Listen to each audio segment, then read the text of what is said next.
Hello, everyone. Good afternoon or good evening. And it's a great pleasure to be here with one more episode of our program, Consciousness in Evolution. Today's program is we have two very special guests that are Hegrisson Alves and Adriana Rocha, and they are volunteers at Cosmoethical, that is a conscientiocentric institution dedicated to the study of the cosmoethicology, or the studies that deal with cosmoethics, that is the universal ethics. So let's welcome Hegrisson Alves. I'm going to introduce him to you. Hegrisson is graduated in languages and has a master in sociolinguistics. He was born in Rio de Janeiro, Brazil, and has been a volunteer of Conscientiology since 1996. Currently, he is a volunteer at the conscientiocentric institution Cosmoethical. Welcome, Hegrisson. Thank you very much. Hello to all of you. Morning, afternoon, evening, because it depends on the time you'll be watching this. That's great. Let's call Adriana Rocha. Hello, Adriana. I'm going to introduce your mini resume. Adriana Rocha graduated in law and has a master and a doctorate and a post-doctorate in law and education. She was born in Rio de Janeiro, Brazil, and has been a volunteer of Conscientiology since 1996. She's also one of the founders of Cosmoethical. Adriana, can you tell us about this institution that you founded and you are connecting all the researchers in the world that are interested in the studies of cosmoethics? Sure. It's a pleasure to be here again. Thank you very much for the invitation. Thank you, Hegrisson. It's always a challenge to be here and talk about cosmoethics. Cosmoethics is a nonprofit organization.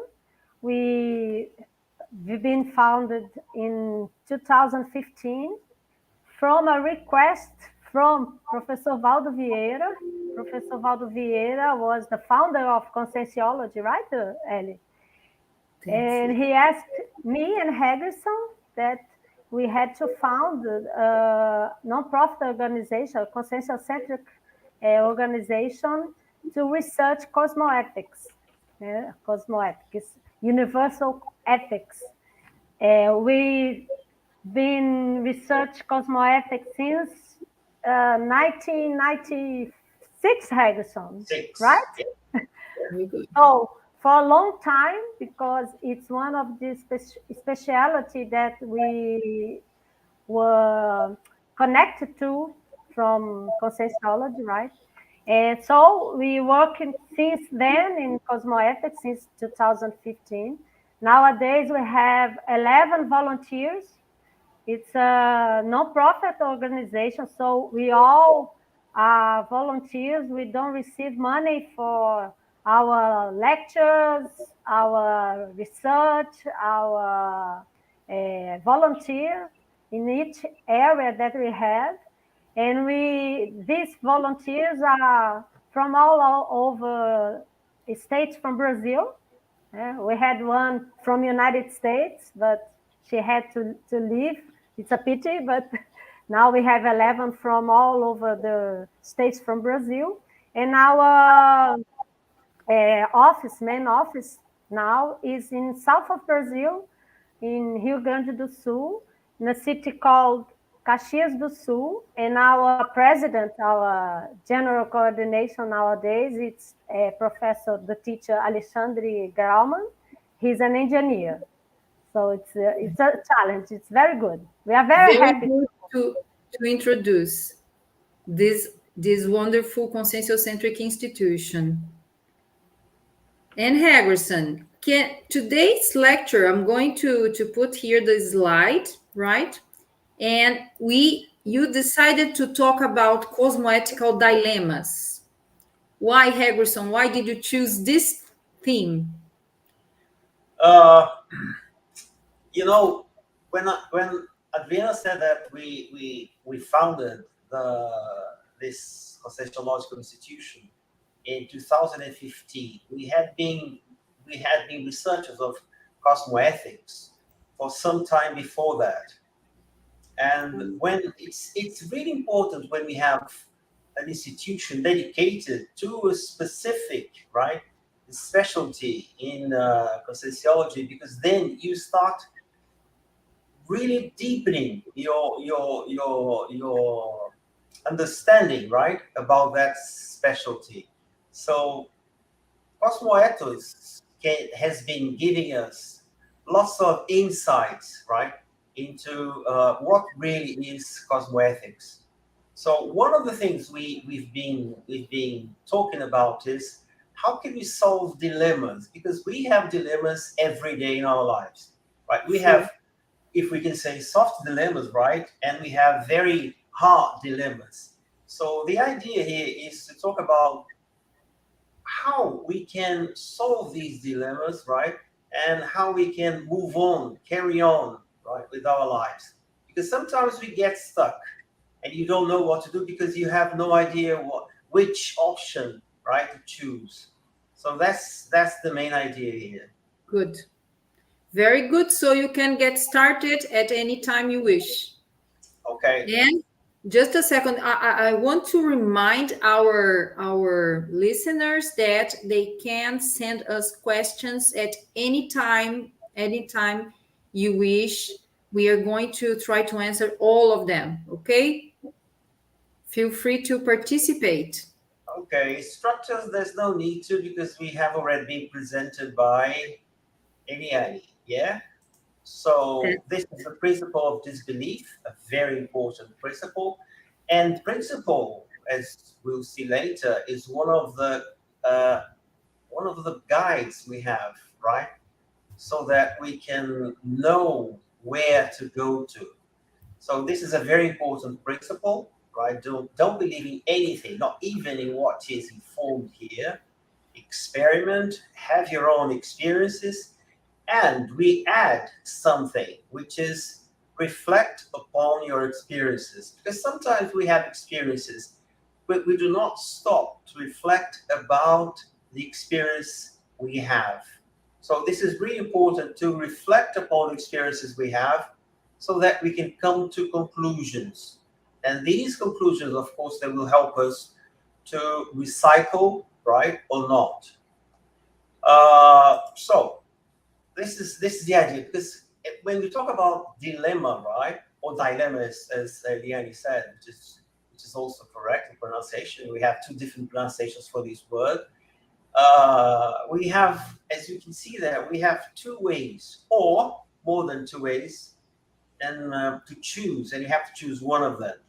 So the idea is, what is a dilemma? A dilemma is a situation in which a difficult choice must be made between two, as I said, two or more courses of action. And this is really interesting because when we think about cosmoethical dilemma, we'll see that this kind of dilemma requires us to decide, taking into consideration the pillars of the consensual paradigm we'll see later. Okay? Excuse me, Hegrisson, just a Yes. second. Sorry to interrupt you, but your voice is kind of having some cuts. Yeah? Still? Is it okay now? The headphones, I think it could help. Maybe. I don't know if Oh, the internet today here in Foz do Iguaçu is not so good. Even at Reaprendência, they had some trouble. let's It's see if it it's gets probably better. that for me it was good, Lilian. Was good, really. So Yeah, maybe it's my internet here that is Yeah. a bit messy. But if you're listening well, let's hope everything goes well. Sorry. Go Okay. ahead. yeah. The Anyway, sound is good. Marcelo Pires is telling us that the sound is good, Hegrisson. yeah, okay. Yes. So For me, it's good let me also. go back Now to, it seems to have yeah, improved. Yeah, okay. problem. Okay, yeah, can you hear me? Okay, Diana, can you hear me? Yes, Yeah. it's perfect. So, as we said, cosmetical dilemma requires us then to consider the pillars of the consensual paradigm we'll see later. Okay. The sound is good, Hegrisson. Yeah. Yeah. The people are telling us that the sound is good. Right. So we have here some questions we would like to see them answer, right? And they are: have you ever been caught in a cosmoethical dilemma? This is question number one. Question number two is: what strategies did you use to get out of it? Because if you had been caught in a cosmoethical dilemma, so the idea is, what strategies did you use, right? And the other question is, what references helped you to decide? Okay, so these are the three questions we have in mind. If you have ever been caught in a cosmoethical dilemma, right? But then implicit here we have the definition of what a cosmoethical dilemma is. Hegrisson. And second one is strategies, and then references. Okay, Adriana? Yeah? Yeah. No, I would tell that these questions will help us to be more free. Because one dilemma that people usually question us and themselves is how to be free, more free. I like to be more autonomy. Yeah. So if you have some guides to help us to answer these questions, we're gonna be more free. Okay. Our free will be improved, right? Okay. We're gonna have more maturity Definitely. to be, yeah, right? Okay, definitely. And you'll be, consequently, you'll be, of course, more autonomous, right? Yeah. Well, as you said, Would you like to answer the question or keep going? what is, I can't see the questions here. Can you? Yeah. Marcelo Pires from United States.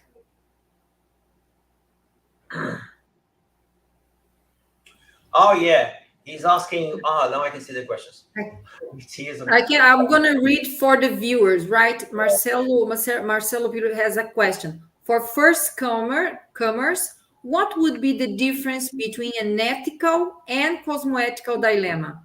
Okay, I will answer this question in the next slide. Okay, if you just hang on a second, you have your answers. You have your questions answered. Just hang on a second, right? Well, as we said before, this is the definition of a dilemma. It's a situation in which a difficult choice must be made between two or more courses of action. Okay. As we can see, sorry, what happened here? As you can see, we have choice must be made. When we say that choice must be made, we're talking about reflection.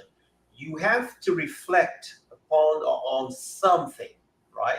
So that you can come to a conclusion. You can decide.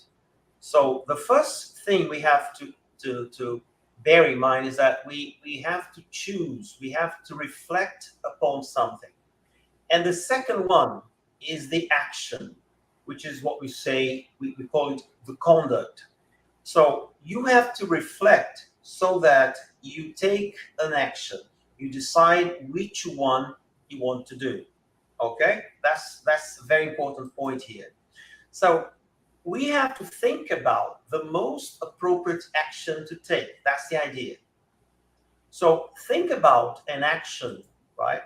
They are very important because they can help us to understand the difference between ethics and morals. Okay, then we'll go to the question that Marcel has just put down there. So the difference between moral ethics and moral is basically this. Just we're going to try to sum up the whole idea because this is a very complex issue, of course. So morals is related to what people do, right? And this is very important. People do. What people do is their conduct, their manifestation, their action, their attitude. So what people do is based on beliefs they have, values they have, principles they have and the rules they apply, even if they are not aware of them. Okay, and these factors here, they are acquired through what? Friends, family, relatives, religion, laws, society, school, and so on and so forth. That is, right, we're talking about ethics here. So what motivates someone to do something, right? The beliefs, the values, and the principles and the rules they have. And these, right, beliefs, values, and principles and rules, they were acquired throughout their lives, right? Based on what friends, family, and so on they said, they sort of we sort of internalize, right, throughout our lives. That's the idea. So when we stop to think about why we did something, right, and then we go to what we call, it's called ethics. So in short, right, we say ethics is to do with reflection. So when we reflect upon our behavior, and morals is to do with things we do, our behavior, our conducts, right, our actions, because we know that everything you do influenced by something, right? Would you like to say something, Adriano? That's okay. Yeah, I think now you can answer part of the question of Marcelo, because when you reflect or you think about a dilemma, considering only the intraphysical paradigm, you're going to limit your answer, right? From one view. For example, if you discussed about abortion, that nowadays they are discussed again because of United States, reverse the law. You can think about that question, considering ethics that you just showed, one reference, one paradigm, and you can also debate and think about all the things that involve this dilemma, considering consciential paradigm. The first thing that we can answer now is you can debate, consider that first principle that you showed, Yes. the disbelief principle. First of all, you have to consult all the specialized, you have to study the books, everything to get your answer, right? What are you going to say? Yeah, no, it's all right. That's it. That's it. And It's now, one example for now. Yeah. okay, yeah, and now then we come to the question, the main question. What is cosmoethics, right? So and then we have this, as we had the difference between ethics and morals. Now we have cosmoethics and cosmic morals, right? Which we have in relation with ethics and morals, we have the same, basically the same proportion, right? So different from ethics. Now our references change the way we interpret life. When Adriana said that if you have a dilemma to do, right, for example, an abortion, right, then you would take into consideration the laws of the intraphysical world. Now we have different principles, different values, different rules we apply so that we can come to a different conclusion, right? And in this case, remember I said that morals is to do with conduct, what you do, your behavior, your manifestation. And this manifestation, right, is influenced, right, is guided by, we said, beliefs, values, principles, and rules. Now, with cosmic morals, our behavior is guided by what we call, and this is something we are bringing here, right? I mean, we've been teaching these things here in our courses. And the idea is that we have what we call self-verpons, which is a verpon, right? You have understood, you have applied, you have lived, you have practiced, and you have to come to a conclusion, right, about this verpon. Because sometimes you have a verpon, but you know it theoretically. The idea here is that you know it theoretically, but you also know because you have already put into practice, right? So self-verpon, we have what we call evolutionary values, so values that can sort of optimize, maximize your evolution. And we have cosmoethical principles applied so that we can thank you. Verpon is the leading edge relative truth. And a principle of cosmoethical principle is a principle also related to the paradigm, right, we have in conscientiology. And UR is useful rules. So instead of using very useless rules in our daily lives, in our daytime, right, every day. So you start using rules which really will help you to sort of maximize your evolution again, right? So now cosmic morals is guided, right, on our behaviors, right? They must be guided by these factors here. And these factors, they are based on the pillars of conscientiology, consciential paradigm, right? And what are these pillars? They're here, right? We have lived different lives. Now we know, right? We had a past life, we have a present life, and we will certainly have future lives. We live, our consciousness manifests in different dimensions. We also manifest ourselves through different somas, right, or bodies. We use bioenergy to manifest ourselves. We can self-research. We can do some self-research, right? We can make some self-research. Sorry, we can make some self-research so that we can understand ourselves, and we also communicate through something we call thought, right? Which is a verpon also. A thought is when you use your thoughts, right? Your sentiments and your energy. That's the idea. So all of us, right? They act in conjunction, right? Together. So that's basically what cosmic morals is. And of course, when you start to analyze these factors, we have what is called cosmoethics. So this is a definition, right,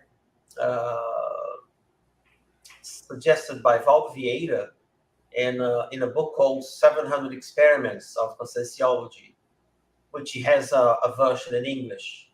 So cosmoethics is the ethics or reflection, as we said before, upon the cosmic moral, the whole thing we've just shown, which defines whole maturity, right, situated beyond social, interphysical, moral. So the most important part of this definition is that we have to reflect upon what we do, considering that we have different lives, different dimensions, different somas, bioenergy, self-research, and thought. Okay? Adriana, would you like to add something, or that's... No, that's fine. Okay. So cosmoethics is to reflect upon what we do in our daily life. So what we do, right, is, remember I said, is motivated by something. What is it that motivates my action? For example, if you have, I'm going to say here, an evolutionary value, which is interstitiality. So everything you do in your everyday life is to do with interstitiality. So you're moved by this. For example, if you have rationality, reasonable, you are a very rational person, right? You use it all the time. this is if you stop to describe, for example, 50 conducts, right? You had in the last week, you have to find manifestations which were motivated by this evolutionary value. Otherwise, this is not a value for you.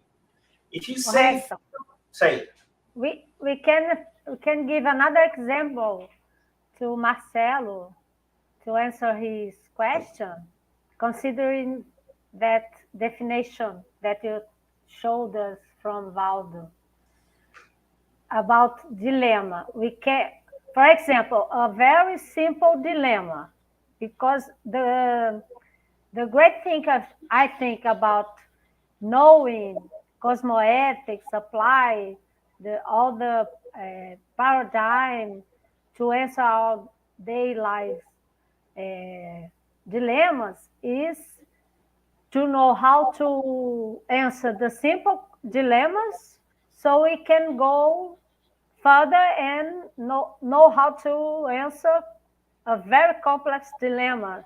For example, transmigration. Can't say this in English. Yeah. When I would be an evolutionary consciência, né? How do you say consciência? Consciousness. Consciousness. My complex dilemma gonna be like this, right? Who we're gonna be transmigration or not? I would be or not. But in a simple dilemma, for example, someone that doesn't know if we will move from a residence from another. They can answer this dilemma considering ethics, right? For example, money, a profession. The person will think only about this, probably, right? Yeah? If you consider the consciential paradigm, we're going to have to think about this, because this is important, right? In this intraphysical life, money, professional, residence, right? A home, to have a home, right? To think about the future, right? Longevity, things like this is important. But it's also important, this paradigm. What are we going to do from today to the future? Our past, our several lives, our programmation, our existential program. It's true.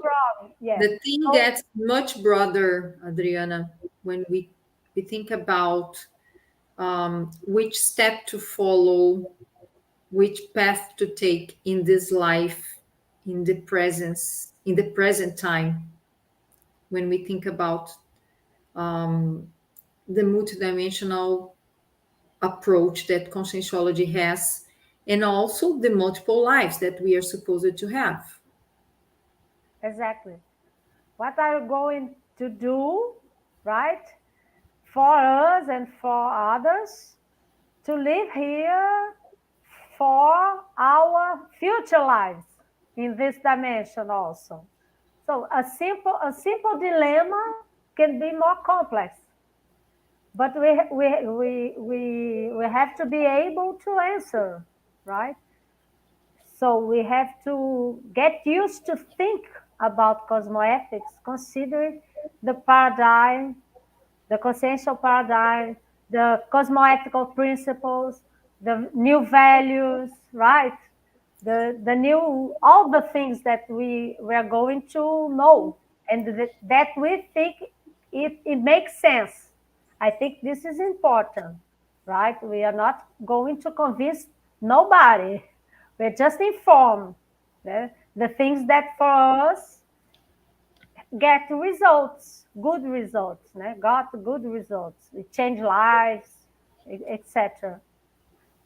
And look, when I read the expression cosmoethical dilemma, what comes into my mind is, for example, the everyday issues we have to solve with our group karma.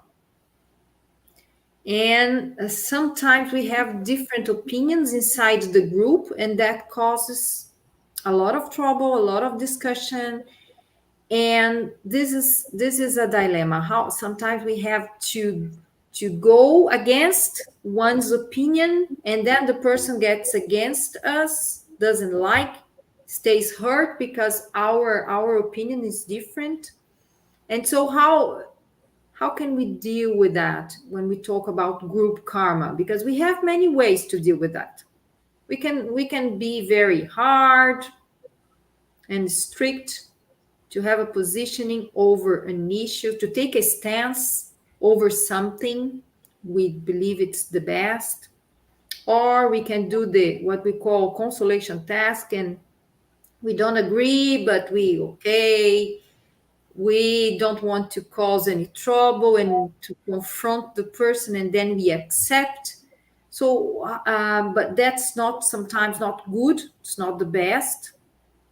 What would you suggest to deal with these group karmic issues that's very relevant for all of us? Hegrisson has Yeah, many examples. yeah. Well, for example, this is a very good question. Yeah, because some people, some of us, not all of them, but some of us, we have very difficult group karmas, right? If we are together, of course, there must be a reason. Otherwise, we wouldn't be together. We know that. But then, if you consider the pillars of the consensual paradigm to make a decision, you will, for example, you will consider that the second one here, not second one or the first one, different lives. For example, should I get along well with my brother or not? Well, if I am giving this life together with him, there must be a reason, probably a reason, so that we can be friends again, because we were enemies in the past. If we do not get along well, one of the things could be that we were not friends in the past again. We were enemies. So I have the chance now to become, to make him a friend of mine, so that in the future lives I will not have to return again with him, right? To make amends, for example, right? To be friend again. So if we start using these pillars, taking into consideration these pillars to help us in these cosmoethical dilemmas, right? Then we can choose, or we can say, right, we can choose the right or the most appropriate option for our evolutionary level at the time, right? Do you understand? Because if you take into consideration the ethical dilemma, of course, you consider intraphysical, right, factors to help you decide, and then you would say, I'm not, I'm not, I'm not, I'm not doing well with him. We're not friends anymore. Okay. But if you take into consideration the pillars of consensual paradigm, then you sort of extend your thinking, right? You think, well, in the future, should I make him a friend of mine now, or should I wait for the next life or the next 10 lives? I don't know. Do you understand? Yes, I agree. And that makes sense. We have to solve things as soon as possible, and to let it go, to forgive the person. We have to talk to the person. I'm very for the when we have a chance to talk honestly, openly with the person we are having difficulties to deal with. And most of the times, a very good and honest conversation, when we expose our feelings about it, is will result in good changes in this relationship. And so I think I've done that in my life. I've had some trouble with some very close relatives of mine, and I decided to talk openly with them. And our relation improved a lot. And with the time, you can start building a new relation with more respect among each other, and really understand the other's point of view, and this person understanding your point of view, that sometimes is very different, but each one has the right to think differently, Yeah. to expect different things from life. And I think that everything here has a lot to do with parallel. That is the broader law, not only the law of the man, but that would be a theme for another life. We don't have time to talk about parallel, but Yeah. it's so much related to cosmoethics. It's too complex for now. But Yeah. and sometimes, Ellie, we also must be quiet with the relative, because if you explain once, explain twice, and they still think different from us, because now we think for hypotheses, we think different from them. You just be quiet. You are not going to change others, right? Because we have an example in our family, right, Hegrisson? They Yeah. know that we have the consciential paradigm. They know that we don't believe in God, that we are not religious person anymore, because I used to be a religious person in this life, and I'm glad because I'm not anymore. So, and they know this. We know that they have different beliefs, and we just don't talk about anything anymore. You know what I want to say? They know they were presented for another way of thinking, another way of life, etc. They don't want this kind of life, right? So we live together, happy, talking about another things, Yeah. being assistential, right? And sometimes you just use another pillar from the paradigm. For example, the bioenergy. You just be quiet and exterior. Say How you're do you say? right. Exteriorize energies. That's great. Yes, sterilize energy, apply the vibration station, think the good things about them, what is their True. abilities, their qualities, and so on.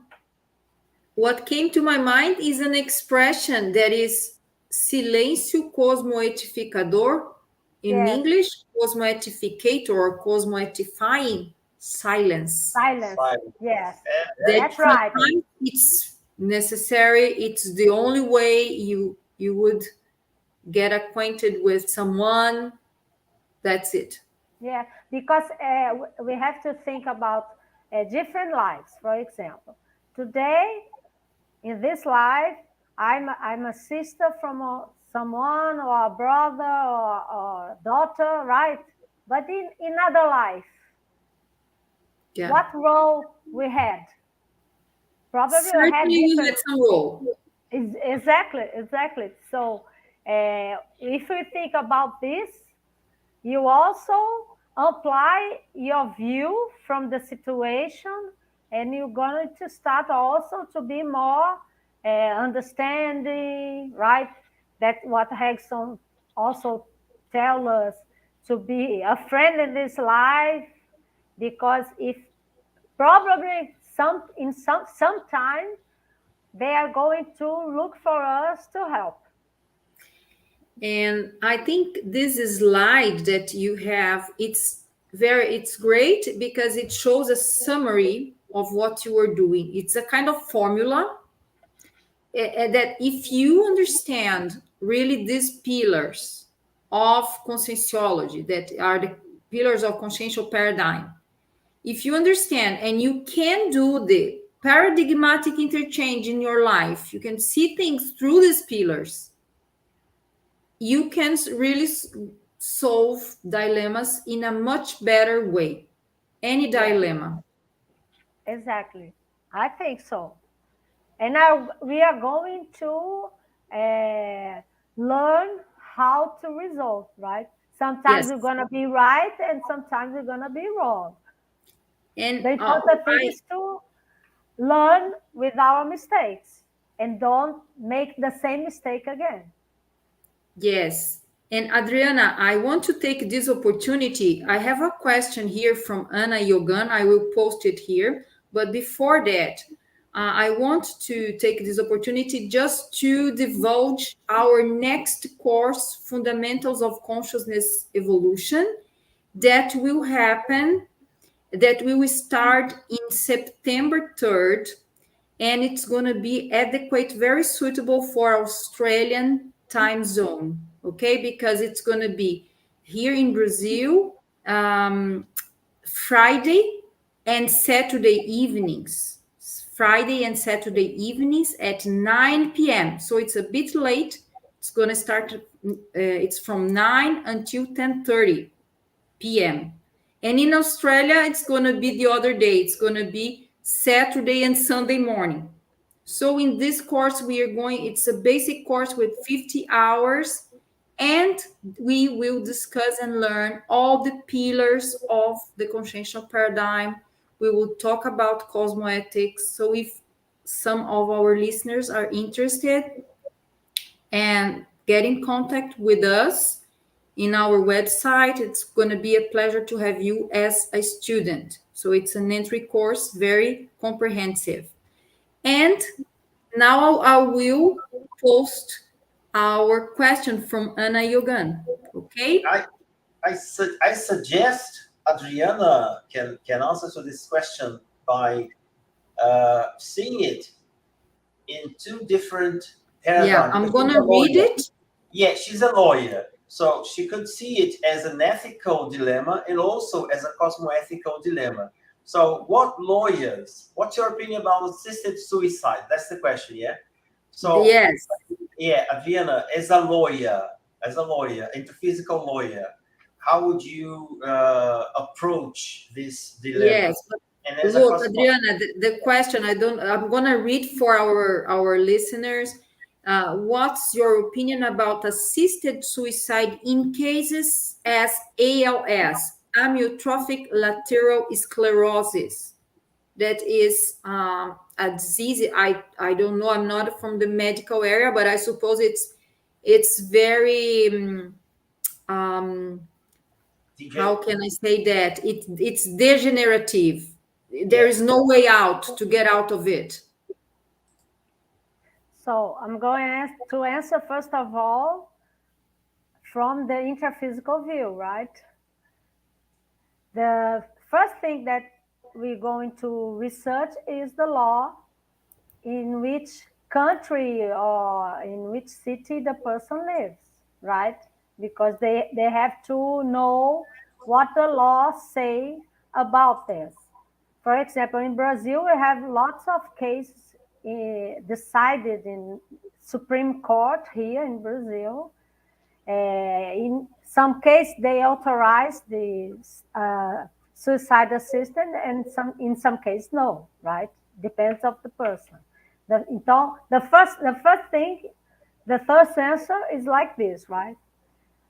And now we're going to think about consensual paradigm, right, Hegrisson? Yeah. If the first question that I put to myself is like this: what is the how do you say karma? Karma in English? Karma. It's Ego karma. karma, self Ego karma, karma. Ego karma. ego karma, ego karma.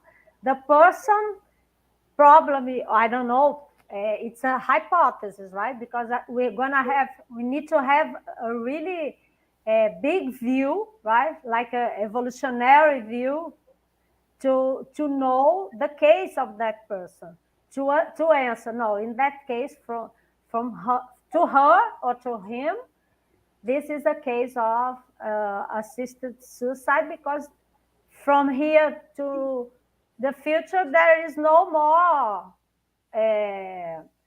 thing to resolve, right? The person will leave the body, will have an interview, will get the answer, things like that. This is the ideal to answer this question, to have the lucidity to know all these kind of environment and all these kind of things that involves the situation, right? For us, that we don't have this big view, for example, we have to understand why. I will put a question to myself, trying to answer why this person has to pass to this kind of disease, right?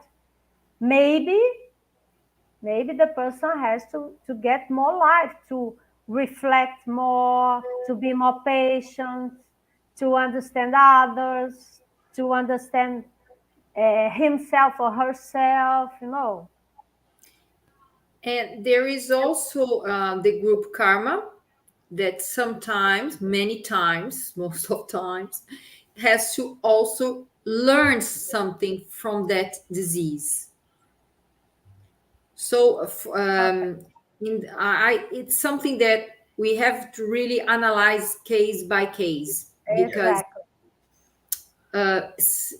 what I think is that when we are facing a difficult situation of disease in family, we learn a lot. We get very united. It's not easy. It's very painful.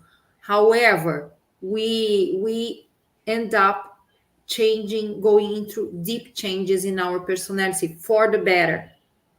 The majority of I people I've agree. met, I agree. we we we we become better people after that.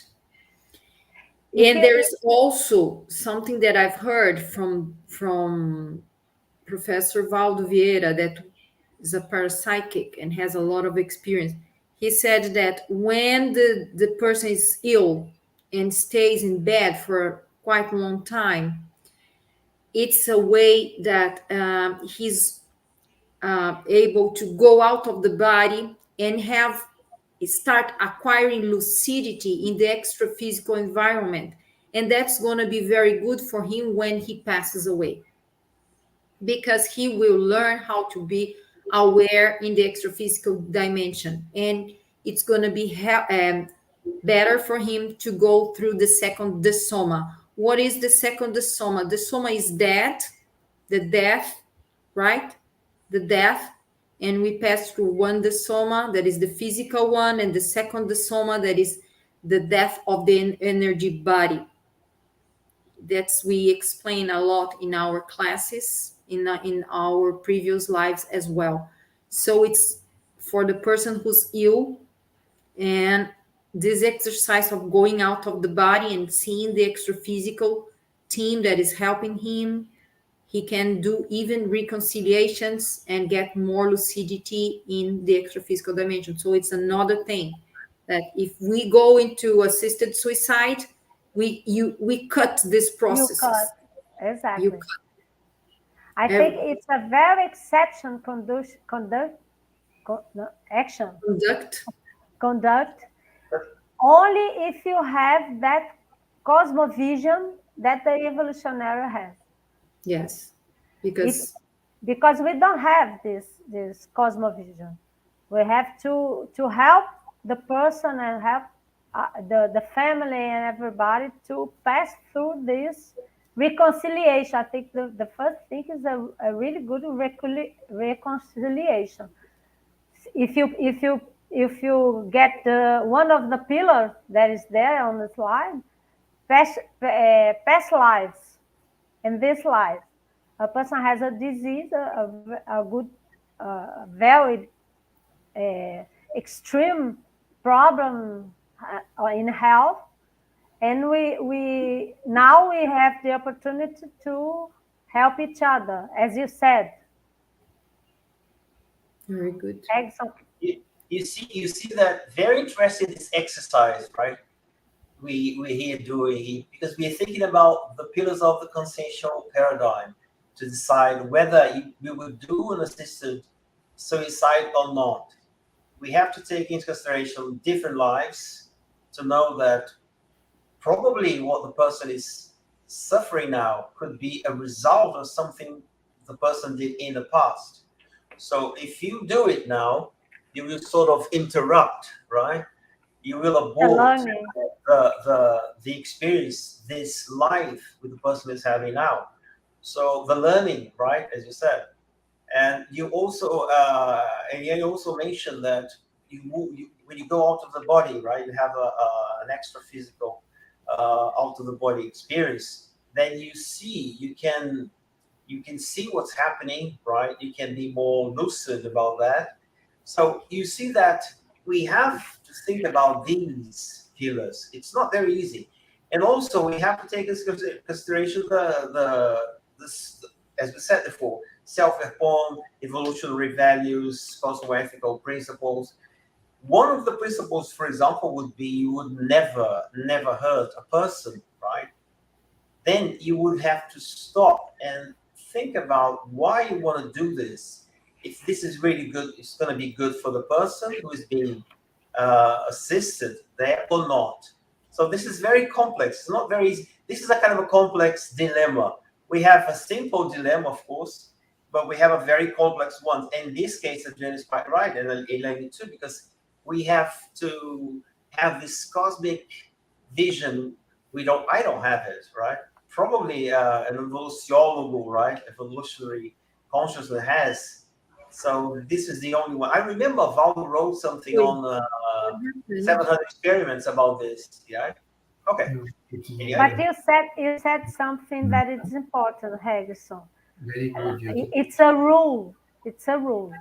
When you don't have this cosmovision, if you want to answer a dilemma, a simple or complex one, the better answer, the better action or conduct is to help the person, help to live more, help to be in this intraphysical dimension, to learn more things, because it's important to learn more things here. So if you have doubt, you will not be wrong if you help as much as you can for the person have a good life in this dimension, not to interrupt the life. Very good. There is another thing that if you don't know what to do, you can exteriorize your energy, your thought scenes to the helper of the person, so that the best can happen to that person. This is one of the things you can do, right? Okay, Eliane, you want to say something? Yes, I have another question from Domingos. Is a little bit long. I'm going to read it. Questioning whether or not you should tell what you perceive in the extra-physical dimension to people related to the extra-physical facts notice would be a cosmoethical dilemma? Very good question. So I don't know if you understood, but as far as I understood, good.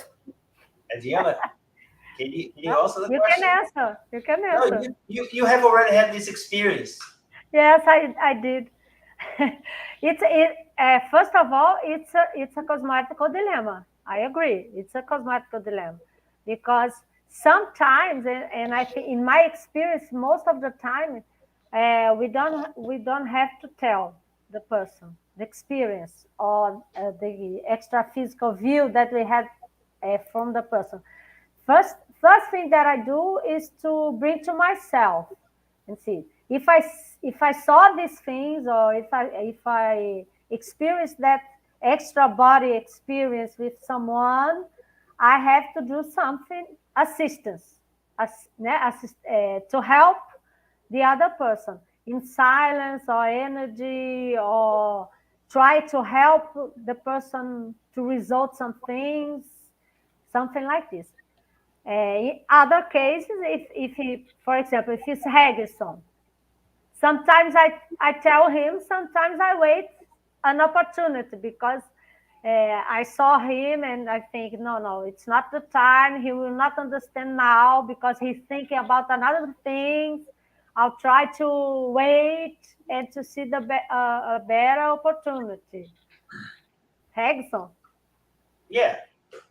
I had experience to see it's paranormal phenomenon, right? Or parapsychic phenomenon or phenomenon. And then I saw the mother of a person, right? A very close friend of mine, and she had died, and I saw her. I saw the psychosoma, and she was okay. I decided to tell my friend, yeah, don't worry, you don't have to cry because she's here. I can see her. She's fine. She's okay. And the person started crying. She got desperate. In fact, if you can see my mom, I want my money back, right? And that was very immature of me. So the thing is, you have to think about the consequences. This is another thing we have to consider when you're talking about cosmoethics, right? You have to think about the consequences of your action. Are the consequences going to be good or bad if you do something? Because there is a verbete, right, written by Professor Valdo, which is what is a limited freedom. That's the name of the verbete. In Portuguese is liberdade limitada, vinculada. Limitada, limited is, I don't know how to say vinculada. Synonymous. Synonyms, right? They're synonyms. So your freedom depends, if you are aware of it, you have very good lucidity. What you do, right? When you do something, you have to consider the people involved in your decision. This is very important. Okay. Well, anyway, we have 3 minutes, Eliane. I don't know if you want to. That's it. We are near the end, people. Unfortunately. So, well, people, that's great. I thank everyone here that for your questions, for your participation. And I'll let you know that we will have Hegrisson and Adriana again in the next live in next month. It's gonna be. When do you remember? I think it's gonna be in the next 13 of August. I don't know. I'm not sure. I will. I remember also. Yes, I will divulge again. So please, if you have other questions about cosmoethical dilemmas, send us because we are going to be talking about now that they gave us all this basis of the how to solve cosmoethical dilemmas, what's the difference between morals and ethics was in live number 1 that they gave for us. Now we are going to go deep into specific subjects, as we did today with the assisted suicide. We are going to choose some subjects that are in nowadays media. Very problematic, very polemic. Yeah, that's right. Problematic things, and we are going to discuss up as from this technique or this formula. You're going to analyze it through the consciential paradigms and the self-values and all that series of information that Hegrisson gave to us. So please feel free to send you your suggestions of dilemmas that we are going to discuss in the next live of Cosmoethos with us. And well, what I have to say is thank you very much for Hegrisson, Adriana, for everyone who's watching us and subscribing our channel. I hope you have enjoyed. And I'm gonna also tell you that we will have in fact, I will correct what I said. Our next live is gonna be about peace, how to solve inner conflicts. And we are going to have instructor Regina Schutt from Germany. And Hegrisson and Adriana, your next live is going to be on August 27. August 27. That's it. Okay? So, people, now it's correct. And I thank you very much. I hope to see you again soon. Okay. Thank you. Bye-bye. Thank you very much.